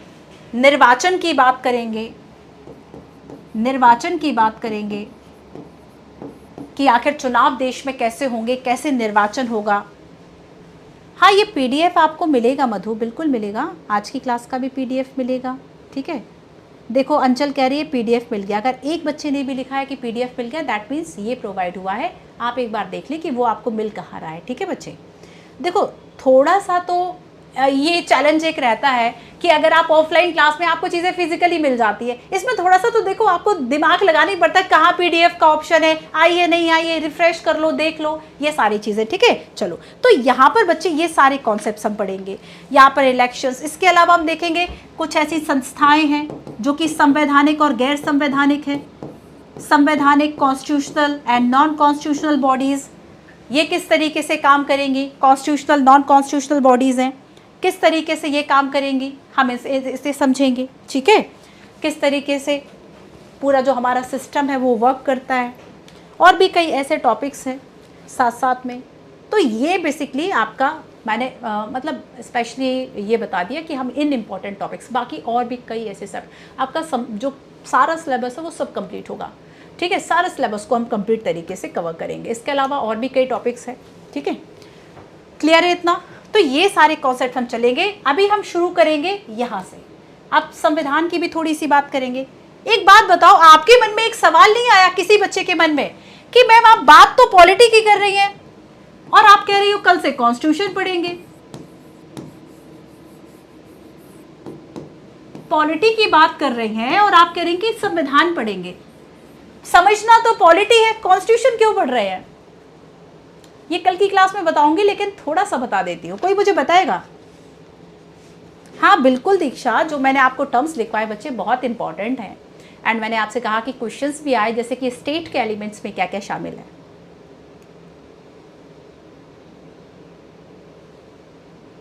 बताइए जरा, अगर हमें पॉलिटी पढ़ना है, हम कॉन्स्टिट्यूशन क्यों पढ़ रहे हैं? अच्छा, इंडियन पॉलिटी में हम पढ़ते क्या है? जब हम बात करेंगे इंडियन पॉलिटी की, हमने देखा पॉलिटी का मतलब क्या होता है कि किसी स्टेट का अफेयर्स, व्हाट अफेयर्स, सारी चीजें, पूरी प्रणाली कैसे चलती है, पूरा सिस्टम कैसे चलता है। किसी ने आंसर दिया? एक सिक्के के दो पहलू हैं। नहीं नहीं सुदर्शन, कुछ और बताओ, थोड़ा सा और डिस्कस करो। कोई और एक्सप्लेन करने की कोशिश करेगा? पॉलिटी पढ़ना है, कॉन्स्टिट्यूशन क्यों? हमने देखा कि इंडियन पॉलिटी जो है वह पूरा एक पॉलिटिकल सिस्टम, इंडियन पॉलिटी में हम पढ़ते हैं, पूरा स्ट्रक्चर पढ़ते हैं, देश की शासन व्यवस्था कैसे काम करती है, हम उन सभी चीज़ों को इंडियन पॉलिटी में पढ़ते हैं। सरकार कैसे काम करती है, शासन व्यवस्था कैसे काम करती है, हमारे आपके अधिकार कैसे होंगे, हमारे आपके संबंध कैसे होंगे सरकार के साथ, ये सारी चीजें ही तो पढ़ते हैं। बताएगा कोई? अच्छा लिखो इंडियन पॉलिटी, जरा एक शब्द तो लिखो, लिखो जरा, 2 लाइनें लिखो। कल से डिक्टेट भी कराऊंगी, है ना, अभी तो फर्स्ट क्लास है, इंट्रोडक्शन, डिक्टेशन भी होगा, सारी चीजें लिखवाई जाएंगी। तो बेसिकली इंडियन पॉलिटी का मतलब आखिर क्या है?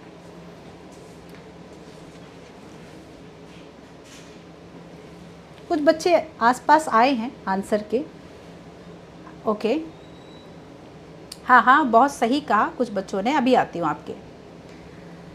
किसी देश या राज्य की राजनीतिक संरचना, लिखो, लिख लो 2 लाइन्स इसमें। किसी देश या राज्य की राजनीतिक संरचना, किसी देश या राज्य की राजनीतिक संरचना, शासन प्रणाली, यह शब्द किसी राज्य के, यह शब्द किसी राज्य के राजनीतिक ढांचे, उसके संविधान, संस्थाओं, कानूनों और सरकारी प्रणाली को दर्शाता है। संस्थाओं, कानूनों और सरकारी प्रणाली को दर्शाता है। ठीक है, तो ये पूरा एक पॉलिटिकल सिस्टम, गवर्नेंस का सिस्टम, स्ट्रक्चर, इन सभी चीज़ों को हम पॉलिटी में पढ़ते हैं। और कुछ बच्चों ने लिखा कि कॉन्स्टिट्यूशन में ही पॉलिटिक्स के रूल्स हैं। दीक्षा, आपने जो आंसर दिया बच्चे वो बेस्ट है, एंड कॉन्स्टिट्यूशन ने किसी स्टेट की पॉलिटी को डिफाइन। देव, आपका आंसर भी बहुत सही है, वेरी गुड। अंचल, आपने भी सही बताया है। चलिए मैं बता देती हूँ, हमारे सिलेबस में पॉलिटी कॉन्स्टिट्यूशन क्यों पढ़ते हैं? इसीलिए तो पढ़ते हैं, हमें कॉन्स्टिट्यूशन ही तो बताएगा कि सरकार कैसे बनेगी, पॉलिटी में हम पढ़ते हैं कि कहीं का पॉलिटिकल स्ट्रक्चर कैसा होगा, सरकार कैसे बनेगी, और हमारी अगर हम सरकारों की बात करें, न्यायपालिका की, विधायिका की, कार्यपालिका की, ये सब कैसे बनेगा, वो सारे रूल्स हमारे कॉन्स्टिट्यूशन में है। और इसलिए हम कॉन्स्टिट्यूशन पढ़ते हैं। कल हम यहीं से अपनी बात को शुरू करेंगे। पढ़ना तो पॉलिटी था, बट हम कॉन्स्टिट्यूशन आखिर क्यों पढ़ रहे हैं। आज की क्लास को यहीं ऑफ कर दे। मजा आया क्लास में, समझ आया? आगे चीजें मैं कल बताऊंगी, एक बार और समझो। मैंने आपसे की सिलेबस की बात, सिलेबस को थोड़ा सा और समझाने की कोशिश करूं। मान लो हमारा जो सिलेबस है वह एक पॉलिटिकल पार्टी है। एक पार्टी, कोई भी पार्टी समझ लो, राजनीतिक दल है, जैसे कि आपने बीजेपी है, कांग्रेस है, तृणमूल है, डीएमके है। अभी वैसे भी तमिलनाडु ने बड़ा उधम मचाया हुआ है, बहुत सारी नीतियां ऐसी बना रहा है जो कि केंद्र और देश के खिलाफ जा सकती हैं। तो यहाँ पर हम देखेंगे कि बेसिकली अगर हम पूरे एक सिस्टम को, अगर पूरे सिलेबस को एक पॉलिटिकल पार्टी के रूप में समझें, तो इस पॉलिटिकल पार्टी में जो हमारा सिलेबस है वो कहाँ कहाँ फिट बैठता है। इसमें संविधान होगा, घोषणा पत्र। अगर एक पॉलिटिकल पार्टी है पूरी व्यवस्था, तो संविधान उसका घोषणा पत्र है। और संविधान के घोषणा पत्र में होंगे कि हमने कुछ फंडामेंटल राइट दे दिए, कुछ हमने डीपीएसपी लिखे, कुछ हमने उसमें ड्यूटीज हैं, कुछ उसमें प्रस्तावना है। संविधान उसमें क्या होगा, संविधान एक घोषणा पत्र होगा जो कि उद्देश्य और वादे बताता है। हमारी सरकार ये करेगी, हमारी सरकार ये करेगी, समझो वही संविधान है। अगली बात है कि पार्टी के नेता कौन होंगे, जो शीर्ष नेतृत्व करेंगे। पार्टी के नेता जो सम्मानजनक रूप से नेतृत्व करेंगे वो राष्ट्रपति हो गए। राष्ट्रपति तो ये हो गए, लेकिन मुख्य नेतृत्वकर्ता कौन होंगे, जिसके पास रियल में पावर होगा। तो ऐसे कैसे राष्ट्रपति के पास रियल पावर होगा, वो तो पीएम और मंत्रिमंडल के पास होगा। हम इनको पढ़ते हैं, है ना, कार्यपालिका में नहीं तो पढ़ते हैं। इसके बाद हम देखते हैं कि बहस का मंच क्या होगा। बहस का मंच होगा संसद। संसद में सारी बहस चलेगी। और न्यायपालिका यहाँ पे कानूनी सलाहकार के रूप में काम करेगी कि क्या कर सकती है पार्टी, क्या नहीं कर सकती है। इस तरीके से आप थोड़ा सा सिलेबस की चीज़ों को याद रखने की कोशिश करें। एक बात और समझो, अभी तो पॉलिटिकल पार्टी का कॉन्सेप्ट लेके हमने सिलेबस के कुछ चीज़ों को समझा। एक और बताती हूँ, मान लीजिए कि भारतीय राजनीति जो है वह एक जंगल है। एक जंगल है। अब इस जंगल में किसको क्या क्या भूमिका देंगे। हमारे पास होता है एक मैप, एक गाइडेंस कि कहाँ से जाना है, कैसे जाना है, कौन क्या करेगा। फिर वही बात है, गाइडेंस के रूप में क्या आएगा, संविधान आएगा। हमारी पूरी पॉलिटिकल सिस्टम की अगर हम बात करें तो इसमें बच्चे क्या होगा कि जो संविधान है वो हमारा मैप होगा, हमारा नक्शा होगा, जिससे कि हम जाएंगे। फिर राष्ट्रपति कौन होगा, मेन गाइड का काम तो राष्ट्रपति करेगा ना, लेकिन इसमें मुख्य शिकारी कौन होगा, वो होंगे प्रधानमंत्री और मंत्रिपरिषद। क्योंकि मेन तो शिकार, दैट मीन्स मेन काम ही इनका है, मेन काम ही इनका है। बाकी इंस्टीट्यूशंस, बाकी संस्थाएं, बाकी कॉन्स्टिट्यूशनल नॉन कॉन्स्टिट्यूशनल बॉडीज क्या करेंगी, वो पूरे उस पर्यावरण की, उस जैविक प्रणाली का हिस्सा होगी जिनसे मिलकर पूरा तंत्र बनेगा, पूरा सिस्टम जिनसे मिलकर बनेगा, संस्थाओं से मिलकर बनेगा, सरकार के अंगों से मिलकर बनेगा, वो पूरी एक जैविक प्रणाली हो गई। और न्यायपालिका क्या करेगी, न्यायपालिका की भूमिका है कि स्वस्थ पर्यावरण कैसे बना रहे, उसकी व्याख्या करने की भूमिका। तो हमारे संविधान की व्याख्या कौन करता है, न्यायपालिका। ठीक है, ये हो गया।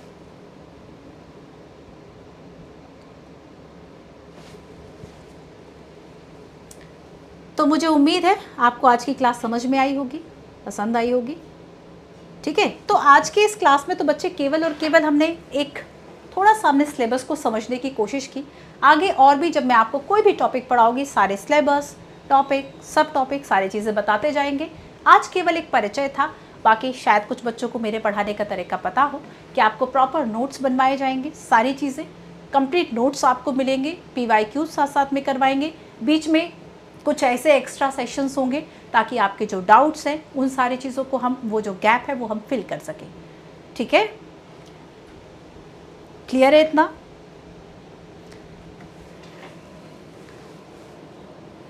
इसके अलावा ये टेलीग्राम चैनल है जहाँ पर आप मुझसे जुड़ सकते हैं, @मंजू PW UPSC वाला। इस टेलीग्राम चैनल पर आपने अगर आज की क्लास के कोई नोट्स बनाए हैं आप मुझे दिखा सकते हैं। मैं आज नहीं 2-4 दिन बाद से आपको मेंस के क्वेश्चंस देना स्टार्ट करूँगी। आप क्या आंसर राइटिंग कर रहे हैं आप मुझे यहाँ पर दिखा सकते हैं, मैं रिप्लाई भी करूँगी आपको। ठीक है, तो ये टेलीग्राम चैनल है फॉर PDF क्लासेस की बाकी इन्फॉर्मेशन के लिए। बाकी इन्फॉर्मेशन आपको वैसे भी एप्लीकेशन पर मिल जाती है और भी आपके पास कई ऑप्शंस अवेलेबल हैं। तो यहाँ पर हम कल यहाँ से अपनी बात शुरू करेंगे कि पढ़ना पॉलिटी है बट कॉन्स्टिट्यूशन पढ़ते हैं। व्हाट इज कॉन्स्टिट्यूशन, वो सारी चीजें कल के लिए, ठीक है। आज के लिए हमने जाना था, आज के क्लास में हमने बात की कि जो एक बार फिर से जल्दी जल्दी से सारा रिवाइज कर देती हूँ बच्चे। आज के क्लास में हमने जाना कि जो पॉलिटी है वो आया पॉलिस वर्ड से। पॉलिस वर्ड का यूज़ पहले जो सिटी स्टेट हुआ करते थे, जो शहर राज्य हुआ करते थे, है ना, उन सभी के जो मामले थे इनके लिए पॉलिस वर्ड यूज़ किया जाता था। पूरे सिटी अफेयर्स के लिए पॉलिस वर्ड यूज़ किया जाता था।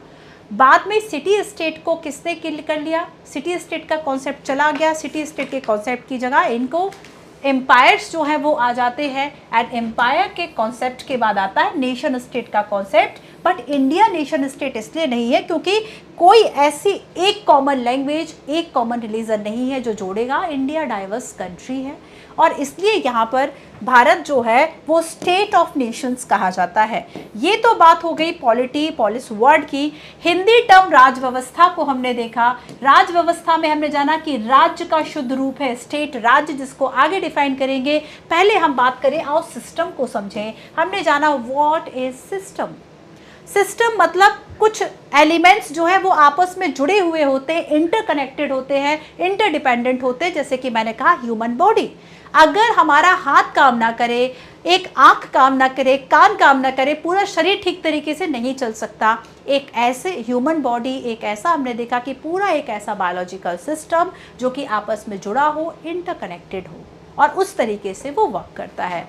जैसे कि हमने बात की कंप्यूटर की, तो जब कुछ तत्व आपस में जुड़ जाते हैं, इंटरकनेक्टेड, इंटरडिपेंडेंट होते हैं, तभी जाके व्यवस्था बनती है। और यही बात स्टेट के लिए है कि स्टेट में भी एक पूरा सिस्टम जो है वह बना होता है।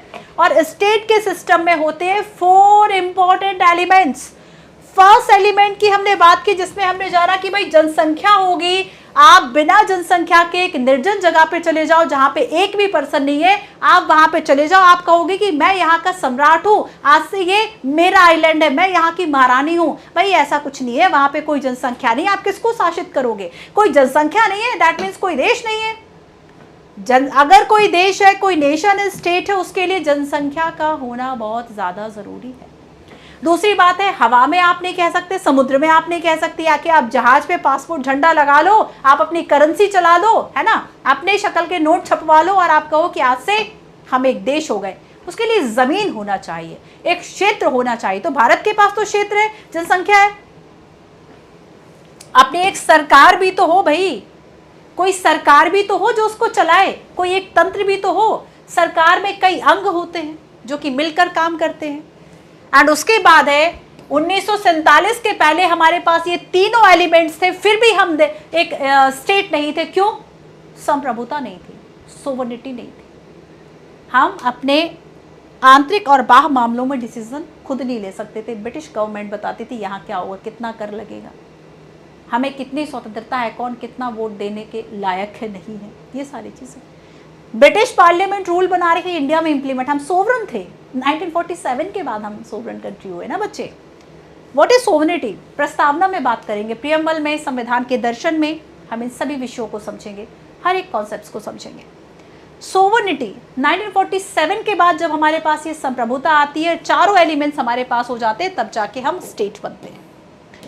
हमने बात की कि एरिस्टोटल जो है वो पॉलिटिकल साइंस, राजनीतिक विज्ञान, किसी देश की शासन सरकार कैसे संचालित होगी, किसी देश की सरकार जो है वह कैसे संचालित होगी, इसके लिए मुख्य रूप से इन्होंने एक व्यवस्थित, एक विषय के रूप में एक सिस्टमैटिकली स्टडी करने की कोशिश की पॉलिटिक्स को। और इन्होंने कहा कि मनुष्य तो भाई राजनीतिक प्राणी है, पॉलिटिकल एनिमल है, स्वभाव से ही वो राजनीति करता है, पॉलिटिकल एनिमल है। तो राजनीति को इन्होंने अलग विषय के रूप में देखा। इसके अलावा हमने प्लेटो की बात की, इन्होंने आइडियल स्टेट की बात की। मैकियावेली कहते हैं राजनीति और नैतिकता भैया दोनों अलग अलग है, दोनों सेपरेट हैं। और आप सोचे कि नैतिकता से राजनीति हो जाए, इम्पॉसिबल। राजनीति में रहने के लिए, सत्ता पाने के लिए जो कुछ भी करना पड़े वो सब सही है। इसके अलावा थॉमस हॉब्स जो है वह कहते हैं कि ये तो भाई सामाजिक अनुबंध है, सोशल कॉन्ट्रैक्ट है, सामाजिक अनुबंध है। और मैन जो है वह क्या है, भेड़िया है, man is a wolf to man. भेड़िया है, हिंसक है। मनुष्य क्या है? हिंसक है स्वभाव से, उसकी प्रकृति आक्रामक है। शक्तिशाली होगा, डेफिनेटली आक्रमण करेगा। हम आगे पढ़ेंगे कि जब हमारा देश स्वतंत्र हुआ, नेहरू जी के समय की जो नीतियां थी, सरदार वल्लभ भाई पटेल कहते थे कि देखो भैया, आज चाइना आक्रमण नहीं कर रहा, बट जैसे ही ये पावर में आएगा हम पे आक्रमण करेगा। नेहरू जी इस बात को नहीं मानते थे। वो कहते नहीं नहीं नहीं करेगा, हम भी लोकतंत्र, वो भी, उसने भी अभी स्वतंत्रता मिली है, वो भी अपने सिस्टम को अपने तरीके से चला रहा है, वो आक्रमण नहीं करेगा। हिंदी चीनी तो भाई भाई है। आगे हिंदी चीनी भाई भाई से जब 1962 में उसने आक्रमण किया तो हिंदी चीनी बाय बाय हो गया। सरदार वल्लभ भाई पटेल ने कहा कि देखो, मैंने पहले ही कहा था कि ये आक्रमण करेगा और इसने कर दिया। अगर किसी के पास, अगर कोई, वही बात है कि लड़ेगा कौन नहीं, या तो वो शब्द सच में कमजोर होगा या वो आपको इस लायक ही नहीं समझता होगा कि वो आपसे लड़े। दो ही सूरतों में कोई व्यक्ति शांत है। तो यहां पर क्या है, उन्होंने कहा कि हिंसक है और हिंसा से बचाने के लिए राज्य आवश्यक है, सुरक्षा से बचाने के लिए राज्य आवश्यक है। मनुष्य अगर ये सोचे, एक स्टूडेंट गया था अंडमान निकोबार जनजातियों के बीच में, उसने लगा थोड़ा शोध कर ले। शोध करने के लिए सामने पहुंचा ही था कि ढेर हो गया वहां पे। लोगों ने सोचा कि कौन आ गया, मार डालो। मनुष्य समाज में ही स्वतंत्र से यूपीएससी ने क्वेश्चन, यूपीएससी इस तरीके के काफी क्वेश्चंस पूछती है। यूपीएससी क्वेश्चन पूछता, सारे क्वेश्चंस आर्टिकल से नहीं आते, फिर बता दूं, बेसिक कॉन्सेप्ट से बहुत क्वेश्चंस आते हैं। संविधान क्या है, इसका उद्देश्य क्या है, दिखाऊंगी क्वेश्चंस एक दो दिन से। तो यहाँ पे बच्चे, मनुष्य जो है वह समाज में स्वतंत्र है। आप अफगानिस्तान चले जाओ, आप पाकिस्तान चले जाओ, समाज है, सरकार है, लेकिन वहां के रूल्स ऐसे कि आप जाना पसंद नहीं करेंगे। आपको लिए क्या पता कौन कहाँ टपका दे, है ना। तो यहाँ पर आप सोचोगे चलो स्विट्जरलैंड चले जाते हैं। स्विट्जरलैंड की बात करें, आज एक मॉडर्न सिटी स्टेट के रूप में काम करता है, कि है तो शहर, ठीक है, लेकिन अपने एक संप्रभु देश की तरह काम कर रहा है। वेटिकन सिटी पोप का साम्राज्य है, रोम के अंदर है, एक सिटी, शहर, देश बना हुआ है। Vatican city modern city state है। तो यहाँ पर क्या है कि शांति, सुरक्षा, भय के बिना प्रीति नहीं होती। आपको अगर ये डरना हो ना कि आप किसी के यहाँ चोरी करोगे या किसी को मारोगे तो पुलिस आपको पकड़ ले जाएगी, आप कुछ भी कर सकते हो। शांति सुरक्षा के लिए भय का होना बहुत ज़्यादा ज़रूरी है। यही बात है ना कि आज हम 75 वर्ष पहले बिना हथियारों के शांति की बात करते थे और आज हम विद हथियारों की बात करते हैं। जब भारत के पास विश्व की चौथी सबसे ज़्यादा शक्तिशाली सेना है, तब, समझे। इसलिए राज्य का होना आवश्यक है। आप राज्य के बाहर रह सकते हैं। इसलिए यूपीएससी पूछता है क्वेश्चन में, यूपीएससी प्रीलिम्स में पूछा कि लॉ और फ्रीडम कहाँ तक जुड़े हुए हैं। एक क्वेश्चन मैं आपको बताती हूँ, लॉ एंड फ्रीडम, इस तरह के कॉन्सेप्ट आपको इस तरह के क्वेश्चंस बता देते हैं। लॉ एंड फ्रीडम,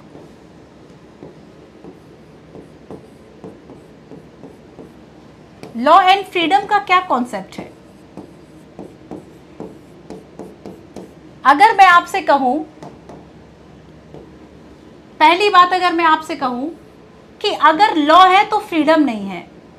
दूसरा मैं आपको ऑप्शन दूं, लॉ नहीं है तभी फ्रीडम है। तीसरा मैं ऑप्शन आपको दूं कि एक है तभी दूसरा है। क्या चूज करोगे? एनीवन?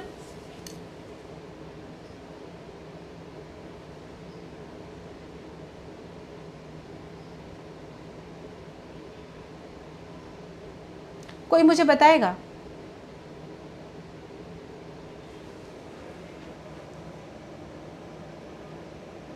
वेरी गुड, आपने बहुत अच्छा आंसर दिया सुदर्शन। आपने कहा ऑप्शन नंबर 3 एग्जैक्टली बच्चे, there is a no law, there is no freedom. अगर लॉ नहीं है तो फ्रीडम नहीं है, सच बात है ये।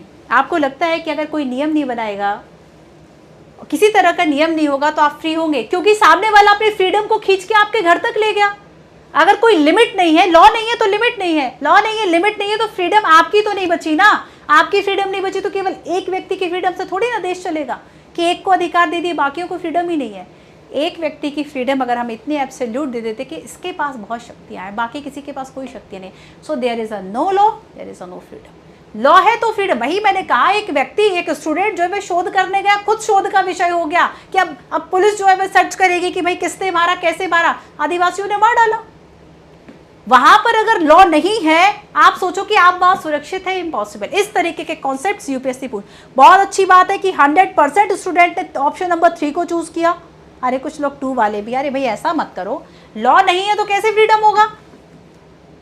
मैं फ्रीली तरीके से अपने रूम में पढ़ा रही हूँ, अपने स्टूडियो में पढ़ा रही हूँ, ठीक है मान लीजिए, या फिर आप फ्रीली तरीके से कहीं पर जा रहे हैं, इसमें एक व्यक्ति ने रोका, 2 थप्पड़ लगा दिए, आप फ्री हो गए। आपके लिए फ्रीडम का क्या मायना था? आपके लिए यही स्वतंत्रता थी कि किसी ने भी आपको रोका, कहीं पे भी ठोक दिया। आपकी फ्रीडम कब सुरक्षित है? जब लॉ है, आपको पता है कि भाई कोई ऐसा नहीं कर सकता, उसको पता है कि अगर यही बात जो है आगे पुलिस केस बनता है, किसी भी तरह की चीजें, मुझे रोका जाएगा, पनिश किया जाएगा। अगर लॉ नहीं है तो फ्रीडम नहीं है, ठीक है, क्लियर है इतना? चलिए खैर, आज के लिए यही तक कॉन्सेप्ट्स बहुत है। कल हम शुरू करेंगे कि पढ़ना पॉलिटी है पर पढ़ते कॉन्स्टिट्यूशन है। ऐसा क्यों है? पढ़ना पॉलिटी, आप पढ़ के आप सोचिएगा थोड़ा इस बात को। कल हम बात करेंगे कॉन्स्टिट्यूशन के बारे में, कॉन्स्टिट्यूशन के टाइप्स के बारे में, कॉन्स्टिट्यूशन क्या है, कॉन्स्टिट्यूशन के क्या टाइप, डिक्टेट भी कराऊंगी चूंकि आज डे 1 था बच्चों, ठीक है। थोड़ा सा लाइट क्लास रखिए कि आपको केवल विषय का जो परिचय है वह दिया जाए। और आपको बता दूं कि पॉलिटी एक ऐसा कोर सब्जेक्ट है आपका, ठीक है, polity, history, geography, economy, 4 core subject में पॉलिटी एक ऐसा कोर सब्जेक्ट है कि आपको आंसर्स, क्वेश्चंस, मतलब यूपीएससी परीक्षा आप देखेंगे तो आपको डायरेक्ट क्वेश्चंस किताबों से, चीज़ों से मिल जाते हैं, बहुत इधर उधर क्वेश्चंस नहीं जाते। एंड इसके अलावा तो ये खुशी की बात है आपके लिए। और आप देखेंगे कि लास्ट ईयर शायद 2022 के आसपास पॉलिटी से क्वेश्चंस थे इन प्रीलिम्स। अगर प्रारंभिक परीक्षा में 18 से 20 क्वेश्चन यहाँ से आ रहे, मेंस पेपर 2 में आप देखेंगे कि काफ़ी सारे क्वेश्चंस आ रहे। आगे हम इसको डिस्क्राइब भी करेंगे, देखेंगे कहाँ सारे 60 क्लासेस है हमारे पास, बहुत कुछ इसमें अच्छा आसानी से हो जाएगा। बाकी जब जैसे ज़रूरत लगेगी, कभी एक्स्ट्रा क्लास है, कभी टेस्ट है, वो सारी चीज़ें भी आपकी होती रहेंगी। आज के सेशन में इतना ही। उम्मीद है आपको चीज़ें पसंद आई होंगी। आप क्लास में कंटिन्यूटी के साथ पढ़ेंगे, नोट्स मेकिंग करेंगे। क्लास में आने के पहले 10 मिनट पहले आपको बैठ जाना है कि 9 बजे से क्लास शुरू है और मुझे यहाँ पर 8:50 बैठ जाना है। कल की क्लास में जो पढ़ा था उसको रिवाइज करोगे। आज की क्लास में जो पढ़ा है वो मैं कल की क्लास में ज़रूर पूछूंगी, ठीक है। चलिए, सो गुड डे बच्चों, मिलते हैं हम अपने नेक्स्ट सेशन में। Thank you so much.